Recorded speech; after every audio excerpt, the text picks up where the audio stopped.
Yo, what's up guys? This is my first video on my new channel.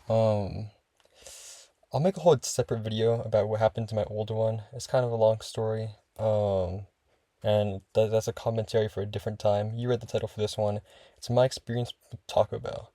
So, yeah. And it's the new year, right? And the past year, I've had a love-hate relationship with Taco Bell, man. It's been a big part of my life. And so I thought, what better way to end the year than to talk about Taco Bell, right? So I'll start off with my first experience with Taco Bell this year. It was over the summer. Over the summer I went to Seattle, and over there I got a job and I started volunteering at some place, right? And the volunteering place, it was hard work, man. I'm not sure if I want to leak exactly what it was. I'm not trying to leak too much about my personal life, but it was hard work, I'll say. It was a lot of physical activity, and so after I was done, I get really hungry. It was around lunchtime too, and I'd finish. It was like 9 to 12 volunteer work, and so I'd finish. I get pretty hungry, man. It's like morning, and fortunately for me, there was a Taco Bell right next to it, and so that's sort of. I've always known Taco Bell. I've been there a few times here and there, but it's never been a real big part of my life until probably that summer. Now, usually when I go to Taco Bell, I get the Doritos Locos Tacos, the one that has the three nacho tacos in it, right? Because that's probably the best thing they got on their menu taste wise. It's like tacos, but the shell is made out of like Doritos. It's pretty cool. It's pretty cool. Um, but yeah, but that's just kind of overpriced these days. Back in the day, I think back in the day it was still overpriced, but today it's especially overpriced. It's three tacos for $11, man. It's pretty nice. I mean, I guess you get like a drink too, I think. But even then, $11 is pretty high for just three tacos. You know what I'm saying? Back in the day, I remember Del Taco used to sell like each individual taco for 69 cents. I'm not even joking. I was like, it's not even like funny number, hee hee ha ha. But 69 cents is nuts, right? For a taco? So you have three tacos and that's like 189. Maybe if you want to get a drink too, it's like extra $2. I don't know. I bet the drink costs more than the three tacos combined. But today, three tacos for $10 is absolutely crazy. And so I got that while I was there, but then that's kind of what's been repelling me to go to Taco Bell. You know what I mean? Because just like the prices are just so high, and it's like the food's kind of mediocre. And so that's why in the past I didn't really go to Taco Bell that much.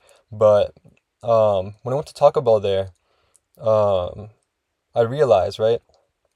They had this item on their menu called the Lux Box. Now, if there's any other Taco Bell enthusiasts, you'll know exactly what I'm talking about. But the Lux Box is like, um, let's see, it wasn't a build your own. Back at the time that didn't exist. It was like only like just a basic Lux Box. It was like a burrito, a taco, cinnamon twist, and a drink, and it was like $5 to $6 for all that, maybe five and a half for all of that. And this is Seattle prices, by the way. Seattle's like overpriced as hell. You know what I mean? And so for Seattle prices, all that for 5.30 and it tasted somewhat edibly okay, steal. And so I would get that after I finished volunteering at this place because there was like a Taco Bell right next to it, right? And I went there a few times. I remember there was another one near my home. So there's like two, like Seattle's a big place. My home and the volunteer place were really far apart. So there's a second Taco Bell near my home, and I remember at that Taco Bell there was like a Mexican guy. If there's any Taco Bell, I think managers from Seattle watching this video, you'll know who you are.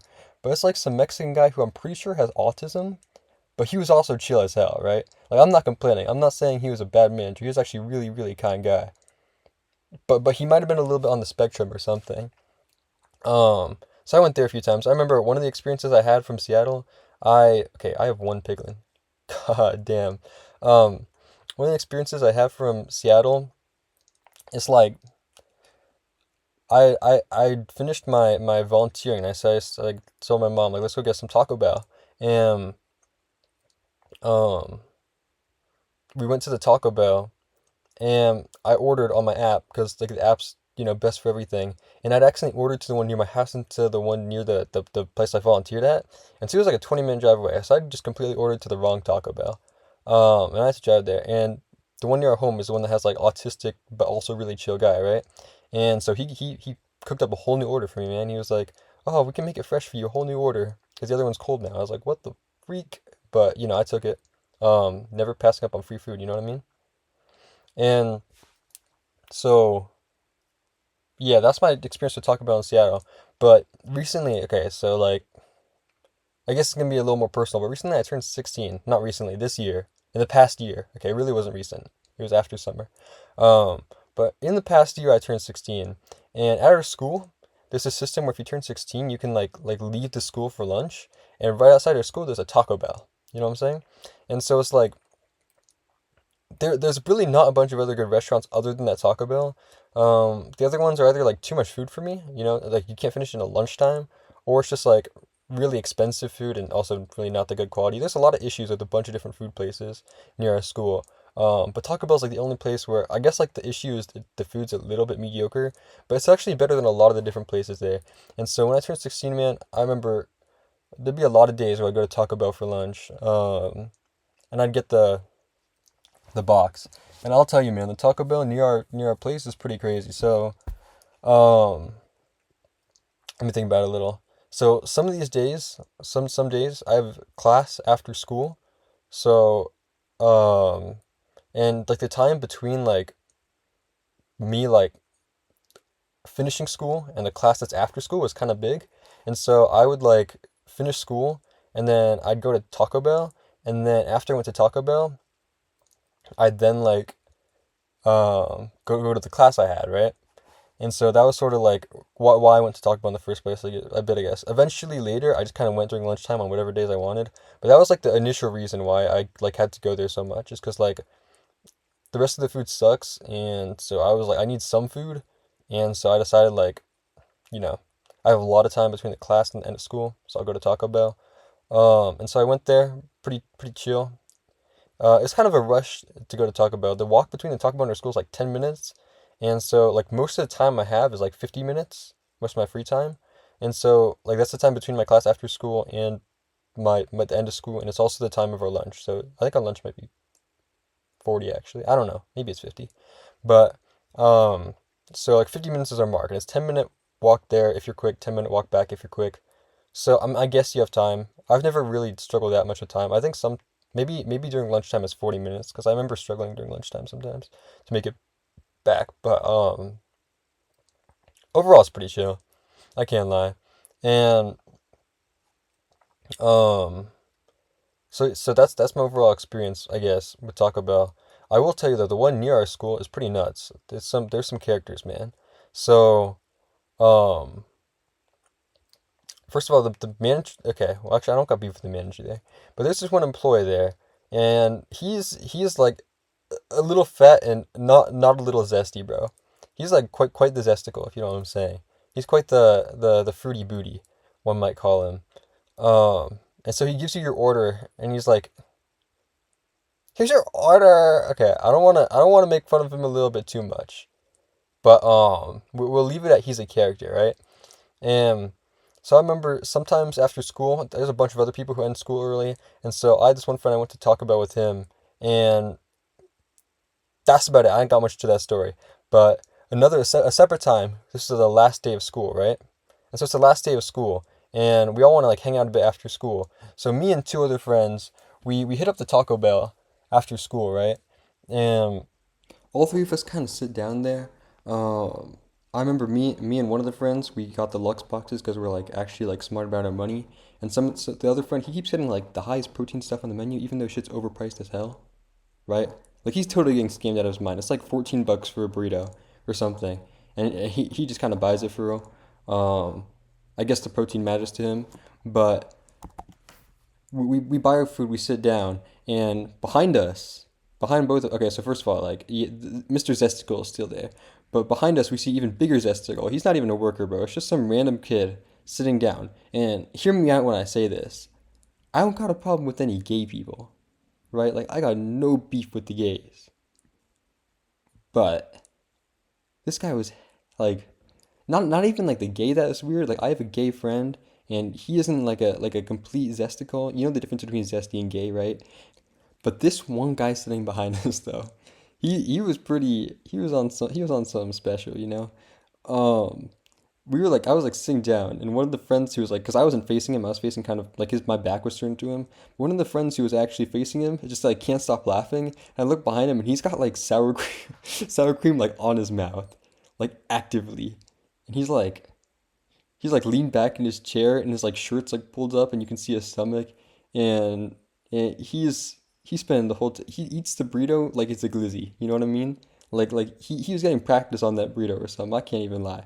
And so we're all laughing, and eventually, we have to play it a little bit secretive, and the friend that's actually facing him gets like he starts like laughing a little bit too much at it, and it's getting a little bit disrespectful. So then he has to say like, "Oh, I gotta stop, I gotta stop." So we switch positions, and now I'm laughing too much at him. You know, um, yeah, we really weren't doing well, but eventually, one of my friends gets the idea we should like be recording him, um, as he's all zesty and stuff, and he's like right there. We have no easy way of recording him. You know what I mean? But he like puts his phone up and he's acting like he's watching a video. Like he puts his phone like sideways on like the table, pretending to be watching a video. When in reality he's recording Mr. Zesticle over here, right? And he gets a good video of him, man. I don't know what else to say. Stories are actually becoming hella anticlimactic. Um, I remember one time I was like, so I have like limited time to go to the bell, right? Um, but one time they like messed up my order. So I said like, me personally, I'm not a beans guy. So I asked for no beans, except they took out everything in the burrito except for the beans. Like it was completely backwards. And then I'm in a little bit of a rush, but I gotta tell them like I ain't just try to eat a burrito with only beans in it, right? And they get all like pissed and shit.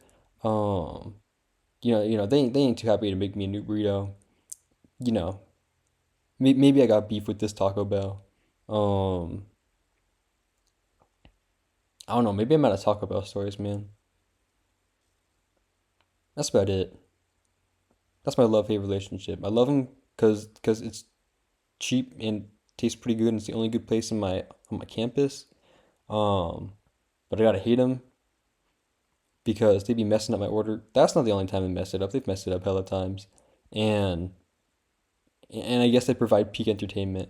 Um, I gotta come up with a new topic, man. It's been such a huge part of my year. I thought I'd be able to talk more about it, but clearly I can't. I'll spend the remainder of the video covering what happened to my old channel, right? So if you don't know, I my original HTOS channel, I think has like 28, 29 subs now. Um, you haven't seen any uploads on recently, and instead I have this new one that's been doing absolutely terribly.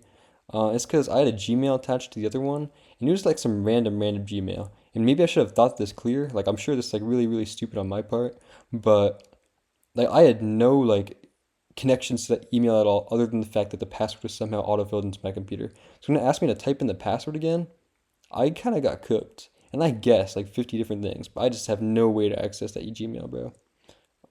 It's not attached to anything. My name, my number, a different Gmail. Like it's just cooked. I don't even know how it happened, bro. It's not backup anything. Um, that was really not smart to attach my channel that I plan on doing so well onto that. And so I re-uploaded like literally every single video onto this channel from that one. And obviously because the re-uploads are not doing that good, I'm hoping that as I upload more on this one, YouTube will kind of recognize this as my new channel, and will sort of, the views will come to the new videos I make on this, and then will translate to also getting my old videos some views, if that makes sense at all. That's sort of the plan. Um, but I had to make a whole new Gmail. I made sure to like know everything about it. I picked like the most obvious passwords, the most hooked it up to every single two-factor authentication thing. So this one should be chill, but it's kind of already too late, especially because I had a lot of good videos in the other one. Like Can Helen Keller and Stephen Hawking beat Minecraft? Probably one of my best ideas. It was hard. It took us like 20 hours of recording just because of how hard the challenge was, and then on top of that, like 10 hours of editing. Um, and I'm never gonna, okay, not never, but it's gonna be really difficult to come up with a video concept like as good as that. And I also just like, I don't know, the other channel was doing so well. And so obviously, like I don't plan on quitting. I'm gonna try on this one. It's hopefully gonna go well, but it kind of does suck that I have to restart completely, and that like all my old progress basically isn't saved. I could just like not have re-uploaded all the old stuff to this one, and the channel would have probably felt the same. Because all my old stuff is doing terribly on this new account, just because the re-uploads. Like, it's not like I'm not expecting it. It's pretty obvious why they're doing terrible, but it just still kind of hurts that all my progress got kind of reset here. You know what I mean? It's definitely my fault though. I'm not trying to pin it on anything. I was kind of being stupid when I made it, but I do have other videos planned. Um, why my channel got deleted and Taco Bell one were about to be two different commentaries, but I guess Taco Bell can't take up 15 minutes, so, you know, it's whatever. It's whatever. That video didn't have to be. I can combine the two. I have more content ideas though. You'll see them coming soon, hopefully in the new year. That's right. I gotta end this video on a good note, bro.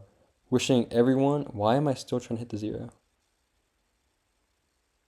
Because okay, this is a voiceover. If you're not sure, I have no clue. I'm still trying to hit the 0. I can't even lie. um, I gotta wish everyone a happy new year. Um, good stuff in 2026. I actually thought it was a pretty chill year. I don't know. I know a lot of bad things happen, but for me overall, had good school year last year. Good first semester. I got a bunch of A's in my classes, so I'm pretty happy about that. Next semester should hopefully be chill as well. Obviously it bums out, but I guess new year, new channel, right? That's how I see it. And if I'm as good as my old channel was, like it's the same person, so hopefully the quality should be the same. You see the logic there, you know. If I could do it before, I can do it again. Maybe it should be easier this time. Um, I'll end on like thanking you guys. If you're here from my old channel, like if you knew the old H toss, especially I appreciate that you like supported me and have still come to the new channel to see me again. If you have seen me for the first time, go check out my other old stuff. This isn't my first video. I have a bunch of old ones. They're all really good. You know, they earned me a bunch of views on my old channel. My video stopped. I have no more footage, but I still want to talk. I want to thank everyone who liked, who subscribed on my old channel, and who plan to do the same on this one. I promise entertaining stuff, good content this year, and I'll see you guys later. Happy New Year's.